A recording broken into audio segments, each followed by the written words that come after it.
ကောင်မလေးဟာသူမသဘောကျတဲ့ကောင်လေးအပေါ်ကိုဟန်ဆောင်လဲချလိုက်ပါတယ်။အဲ့ဒီမှာပဲသူမရဲ့စပင်တွေကကောင်လေးအင်ကြီးကျဲတီးနဲ့ညှိသွားတဲ့အခါသူမကကျဲတီးကိုကိုက်ပြီးဖြုတ်ပေးလိုက်ပါတယ်။ပြီးတော့အဲ့ဒီကျဲတီးကိုကောင်လေးလက်ထဲပြန်ထည့်ပေးပြီးချက်ချင်းပဲလှည့်ထွက်သွားခဲ့တယ်။ဒီလိုရဲ့ကြောင့်ကောင်လေးဟာသူမကိုစတင်စိတ်ဝင်စားလာပါတော့တယ်။နောက်တစ်နေ့မှာသူတို့ထပ်ဆုံကြပြန်တယ်။ကောင်မလေးကသူမရဲ့စာအုပ်တွေကိုကောင်လေးရှိမှတမင်ပစ်ချလိုက်ပြီးကောက်ပေးဖို့အကူအညီတောင်းပါတယ်။ကောင်လေးကစာအုပ်တွေကိုငုံကောက်ပေးရင်သူမအကြောင်းကိုအတော်လေးသိကျင်လာမိတယ်။ဘာလို့လဲဆိုတော့သူမကိုဒီကြောင်းမှာအရင်ကတခါမှမမြင်ဘူးခဲ့လို့ပါ။ကောင်မလေးကသူမဟာကြောင်းပြောင်းလာတဲ့ကြောင်းသူအစ်ဖြစ်ကြောင်းပြောပြီးတငယ်ချင်းတွေနဲ့အတူထွက်သွားပါတယ်။ကောင်လေးရဲ့စိတ်ဝင်စားမှုကတစ်နေ့ထက်တစ်နေ့ပိုတိုးလာခဲ့တယ်။ဒါပေမဲ့တစ်ဖက်မှာကောင်မလေးရဲ့တငယ်ချင်းတွေကတော့အဲ့ဒီကောင်လေးနဲ့ဝေးဝေးနေဖို့သူမကိုသတိပေးကြပါတယ်။အကြောင်းရင်းကတော့ကောင်လေးဟာချမ်းသာတဲ့မိသားစုကဖြစ်ပြီးစားလဲမလုပ်အလုပ်ကိုလည်းမဲရမလုပ်တဲ့သူဖြစ်နေလို့ပါ။သူနဲ့တွဲရင်ကောင်မလေးရဲ့ပညာရေးထိခိုက်မယ်လို့တငယ်ချင်းတွေကထင်ကြပေမဲ့ကောင်မလေးကတော့အဲ့ဒီလိုမယူဆခဲ့ပါဘူး။ကြောင်းဆင်းတဲ့အခါမိုးတွေရွာနေပါတယ်။ကောင်မလေးဟာဆိုင်တစ်ခုထဲမှာကောင်လေးကိုမြင်သွားတဲ့အတွက်သူမရဲ့ထီကိုအပြင်မှာတမင်ထားခဲ့ပြီးအတွင်းထဲကိုပြေးဝင်သွားပါတယ်။ပြီးတော့ကောင်လေးရှိမှတင် secret တပူဝယ်လိုက်ပါတယ်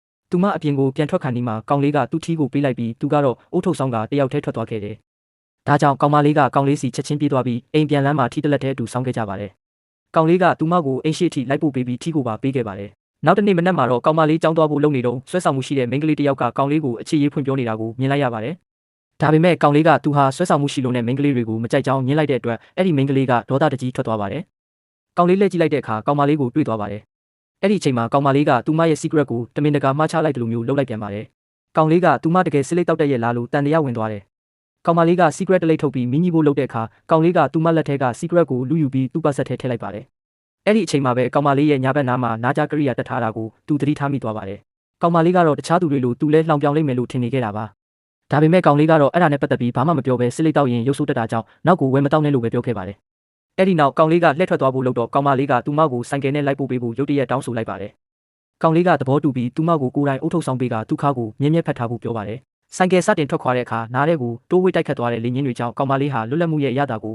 အပြည့်အဝခံစားလိုက်ရပါတယ်။ငငယ်တုန်းကနားတစ်ဖက်မကြားရလို့အမြဲလောင်ခံခဲ့ရပြီးအမေဖြစ်သူကလည်းသူမကိုနှစ်သိမ့်ပေးမဲ့အစားပီယာနိုပဲအတင်းတင်ခိုင်းခဲ့တာပါ။ဒီလွတ်လပ်မှုကိုပထမဆုံးအကြိမ်ခံစားရအောင်လုပ်ပေးခဲ့တဲ့ကောင်လေးကိုသူမကျေးဇူးတင်မိပါတယ်။သူတို့နှစ်ယောက်အတူရှိနေတာကိုမြင်တဲ့အခါကျောင်းနေဖက်တငယ်ချင်းတွေကအံ့ဩသွားကြပါတယ်။စာတော်တဲ့ကျောင်းသူတယောက်ကလူမိုက်ကောင်လေးနဲ့မတွဲတင်ဘူးလို့ထင်ကြတာပါ။ဒါပေမဲ့ကောင်မလေးကတော့အဲ့ဒီဝေဖန်မှုတွေကိုဂရုမစိုက်ခဲ့ပါဘူး။သူမကအုတ်ထုတ်ကိုကောင်လေးစီပြန်ပေးပြီးထွက်ခွာသွားခဲ့ပါတယ်။ကောင်လေးကတော့သူမရဲ့ကြောပြင်လေးကိုငေးကြည့်ရင်နောက်တစ်ချိန်ဆုံတွေ့ရမယ့်အချိန်ကိုမျှော်လင့်နေပါတော့တယ်